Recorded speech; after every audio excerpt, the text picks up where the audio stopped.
La identidad dominicana fue forjada hace más de 5 siglos. La mezcla cultural heredada por los españoles, africanos y aborígenes durante el proceso de colonización, iniciado en 1492, contribuyó a la formación de lo que hoy conocemos como identidad cultural dominicana.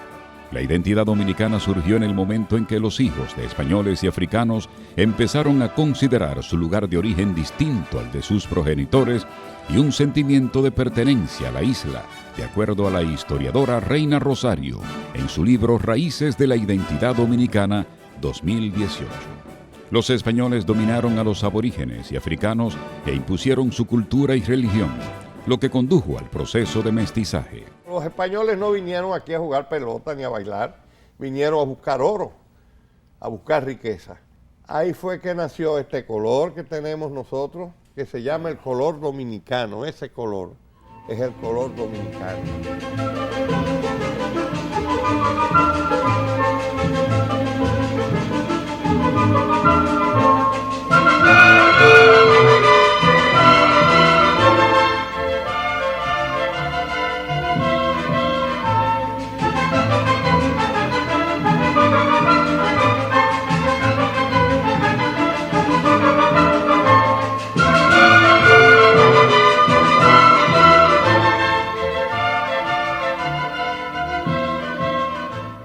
Un estudio realizado por la Academia Dominicana de la Historia, la National Geographic Society y la Universidad de Pensilvania establece que la población dominicana posee en su ADN 39% de ancestros europeos, 49% de africano y 4% precolombino indios taínos.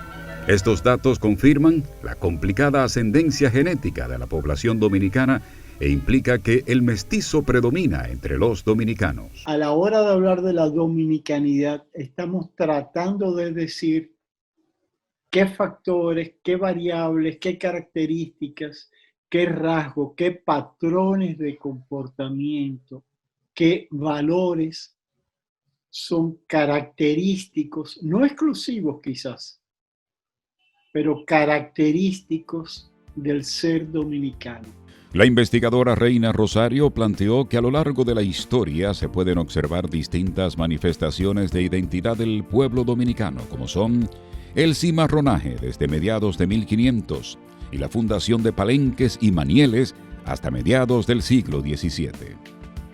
El siglo XVII marcó la mayor época de miseria del pueblo dominicano. Los habitantes de la parte este de la isla fueron condenados a vivir en el conformismo, la marginalidad y la desesperanza. En su lucha por sobrevivir, cada cultura dejó como legado elementos característicos, pero también se nutrieron unas con otras hasta crear una identidad. La ideología de lo blanco representado por el español era valorado socialmente, en tanto que lo negro, representativo de lo haitiano, era rechazado. Más adelante, la identidad cultural dominicana ha ido en evolución y fruto de esa cohesión social y cultural, República Dominicana disfruta hoy día una rica y variada gastronomía, ritmos musicales, expresiones religiosas y un inigualable patrimonio arquitectónico, histórico y lingüístico. Hay una gama grande en nuestra población de estilos de alimentación que también tomamos de estilos que tenía la población aborigen, como el casabe, etc. Hay estudios muy bellos, por ejemplo, una de las últimas publicaciones del doctor Hugo Tolentino Díaz, él hace un análisis de cómo se va desarrollando la gastronomía dominicana.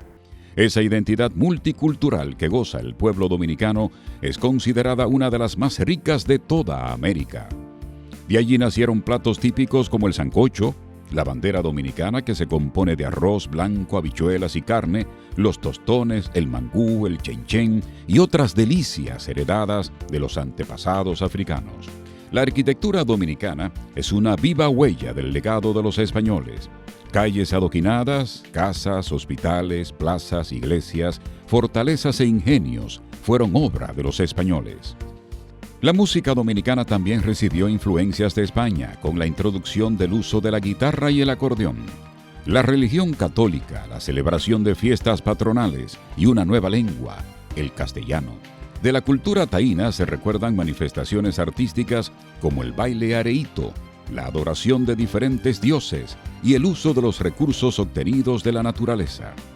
En el aspecto culinario heredamos alimentos como el casabe, el maní, el maíz, la chola, el uso de raíces en la comida y remedios caseros. La unión de estas tres razas fortalecieron la identidad dominicana y el sentimiento de propiedad del territorio. La forma de hablar de nosotros, que tampoco es única, porque en República Dominicana hay múltiples giros lingüísticos y entonaciones, la sureña, la cibaeña, la capitaleña. Es decir, esas formas particulares del habla son rasgos identitarios. La forma, por ejemplo, el sancocho de Guandula, tú lo encuentras en Ocoa o en esa zona de por ahí. ¿Qué quiere decir eso? Que es un rasgo particular de ellos. Asimismo, cuando el otro está en relación con nosotros, sabe qué cosas nos diferencian de ellos y nosotros sabemos qué cosas nos diferencian de otros. Un sentimiento más que nacional de considerarse que éramos algo particular y que pertenecíamos y nos realizábamos en lo que era considerado el Santo Domingo español. Entonces se manifestaba a través de las costumbres, de todo lo que eran las realizaciones culturales de esa población compleja, porque era mestiza, se fue expresando en un mestizaje que abarca lo que pudiera ser la integración de lo aborigen y lo hispano y también de lo afro. En el siglo XIX, la sociedad dominicana era una población rural, cerrada y despoblada. La actitud del dominicano era escéptica. Las normas, valores y costumbres estaban avasalladas. La primera gran característica es la orfandad. Aquí se suele decir que la madre patria es España. Es verdad. Nos dieron la lengua y a muchos la religión. No a todos, pero a muchos. Pero España, en cuanto vio que no había oro, ahora es que ha aparecido el oro, pero en cuanto vio que no había oro, se fue para Cuba y de Cuba saltó a México y al sur.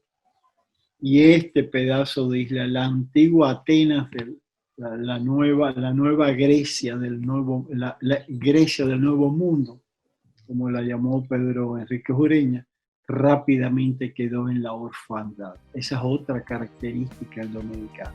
Esa realidad cambió el 27 de febrero de 1844, cuando el pueblo dominicano fue liberado del yugo haitiano que lo gobernó por 22 años. A viva voz, el sentimiento nacionalista triunfó y el patriotismo se afianzó en el pueblo dominicano.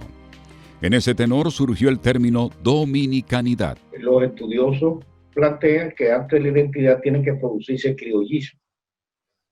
El criollismo es el apego al territorio. A pesar de los infortunios provocados por los haitianos a los dominicanos, los patricios nunca dieron muestras de resentimiento u odio hacia sus vecinos. Duarte impulsó un país de igualdad, de desarrollo y hermandad.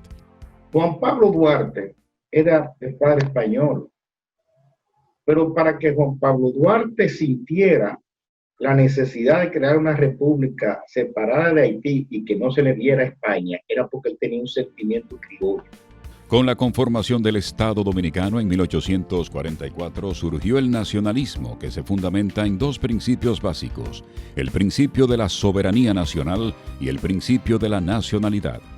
Miramos demasiado expulsados económicamente, marginados económicamente, miramos demasiado a las yolas, miramos demasiado a mejorar la raza, miramos demasiado a lo que no somos y prestamos quizás menos atención a lo que sí somos y podemos hacer. El carnaval es otra de las manifestaciones populares por la que los dominicanos se distinguen. El colorido y la alegría son su mejor carta de presentación. La independencia aportó singularidad al carnaval dominicano, ya que desde 1848 se celebra en conjunto con la fecha patria. Negros e indígenas se integraron al carnaval durante el inicio de la conquista de los españoles, lo que permitió criollizar y transformar la expresión más genuina de la identidad cultural dominicana.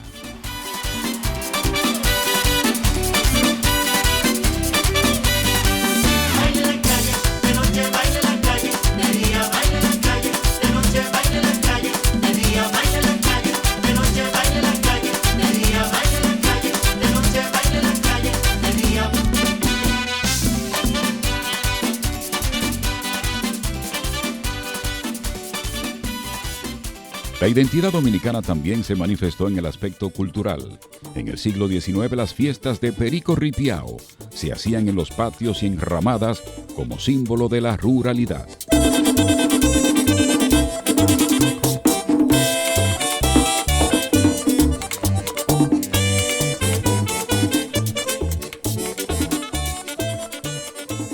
Otro hecho histórico que impactó la dominicanidad fue la intervención militar norteamericana de 1916 a 1924, en pleno siglo XX.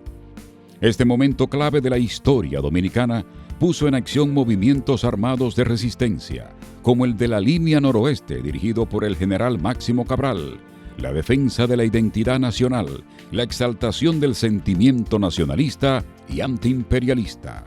Depende de los adjetivos que uno quiera barajar. Uno podría decir, bueno, fue una profunda humillación al país, y lo fue. Pero algún beneficio hay que sacarle. El beneficio fue que básicamente reforzaron una infraestructura en el país que no existía hasta ese momento. Entonces eso fue un beneficio. El país experimentó modernas transformaciones. Se construyeron importantes infraestructuras que contribuyeron al desarrollo del país, como la carretera Duarte, hoy autopista, y la organización de las finanzas públicas, entre otras transformaciones. En el transcurso también se quedaron algunos rasgos puntuales de la cultura de Estados Unidos, en el lingüístico, la palabra ok y otras más. Se quedaron muchas palabras, zapacón, parqueo, qué sé yo, se quedaron muchas palabras que son de origen sajón, que quedaron en el argot nacional, y se quedaron muchas obras de infraestructura que los americanos hicieron, hospitales, puentes, etcétera. Pero en el juicio histórico eso como que no se valora mucho, cuáles fueron los aportes norteamericanos a la sociedad dominicana en esos 8 años, sino que lo que se estigma en el discurso histórico es la ocupación que hizo perder la soberanía y las formas de resistencia que se produjeron. Tras la salida de los estadounidenses del territorio dominicano en 1924, tan solo 6 años después, en 1930, la identidad dominicana adquirió un nuevo matiz. Después de alcanzar el poder en 1930, Trujillo influyó en los rasgos de la identidad dominicana con un nuevo discurso en contra de la negritud y la promoción del rechazo a los haitianos.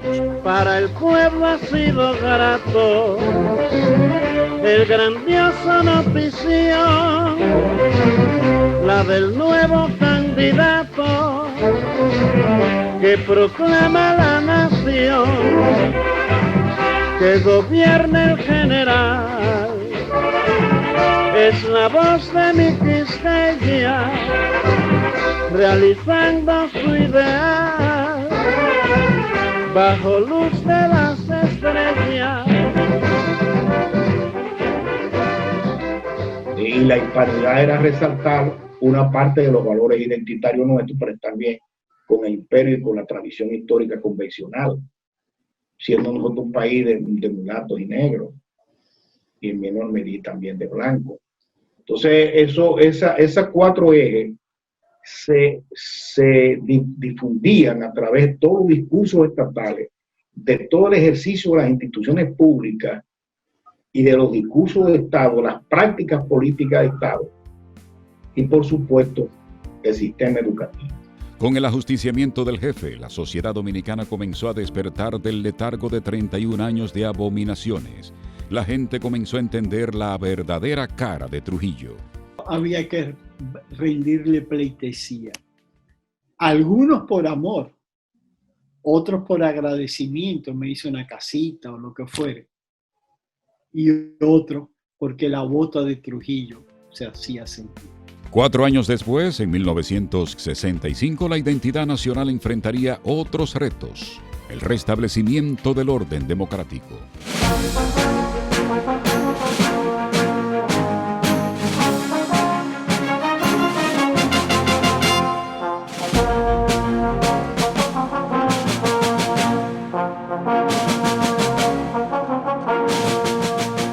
La Revolución de Abril y la intervención militar norteamericana de 1965 constituyeron 2 hazañas para restituir la libertad de los dominicanos y un Estado garantista de sus derechos, algo que estaba cerrado en la era de Trujillo.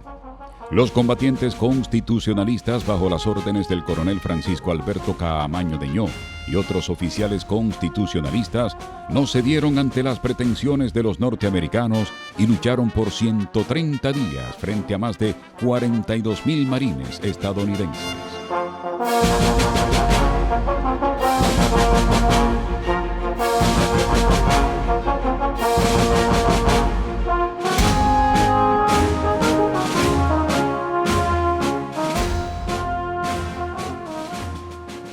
Durante el régimen de Trujillo se delimitó la zona fronteriza para frenar la inmigración haitiana y definir la política migratoria del Estado dominicano. La migración fue disminuyendo gradualmente, pero con la caída del dictador haitiano Jean-Claude Duvalier en 1986 se reactivó debido a la inestabilidad política y económica, tal como ha pasado en los siguientes gobiernos hasta nuestros días. El reto que supone la inmigración haitiana a territorio dominicano plantea una nueva visión, al igual que el incremento de la migración dominicana a los Estados Unidos. Nacionalistas, historiadores y otros especialistas difieren sobre el peligro en que se encuentra la identidad dominicana al estar expuesta a la inmigración haitiana y a la penetración cultural imperialista procedente de Estados Unidos, además de los efectos que produce en la dominicanidad la inmigración dominicana a Norteamérica. Sin embargo, otros expresan que la cultura y la identidad no son estáticas, viven en constante movimiento y la cultura dominicana es abierta a nutrirse de otras. El nacionalismo se agarra de eso para construir una confrontación y desconocer las razones reales de esa migración, pero yo creo que el haitiano es haitiano y el dominicano es dominicano. No hay ninguna posibilidad de que uno se traiga al otro en términos culturales. Lo que sí puede haber son préstamos culturales, porque todos los pueblos que son fronterizos en todas partes del mundo, sus fronteras son vehículos de comercio y vehículos de flujo cultural. En la construcción de su identidad, República Dominicana va enriqueciendo continuamente su realidad. Pero, ¿qué pasa cuando el dominicano trasciende sus fronteras, se adapta a otra cultura y hace suyas otras formas o acentos de hablar? Lo que coge el dominicano de alguien, del haitiano, del cubano, del norteamericano, lo coge porque le beneficia. Pero el dominicano es dominicano. ¿Quién es que baila bachata? ¿Son los dominicanos o son los haitianos? Los haitianos bailan bachata. ¿De dónde viene la bachata? De República Dominicana. El dominicano lo que tiene que ser es firme, valorando lo que tiene y lo que le sirve de memoria, de referencia histórica, para no perder el rostro, sabiendo que en ese desafío hay cosas que cambian. Ser tolerante con las otras culturas, porque la tolerancia ayuda a entender el otro y a reafirmarte tú. La simbología cultural que representa las tres etnias presentes en la sociedad dominicana han reforzado la esencia cultural y social de los dominicanos. Con más de 500 años de historia, ser dominicano va más allá de poseer un himno, una bandera, jugar béisbol o tener dos géneros musicales como patrimonio cultural inmaterial de la humanidad. Ser dominicano es sentir orgullo en las venas de las raíces que nos han visto crecer, de ser herederos de las gloriosas batallas y sacrificios que protagonizaron nuestros antepasados y que constan en las páginas de nuestra historia.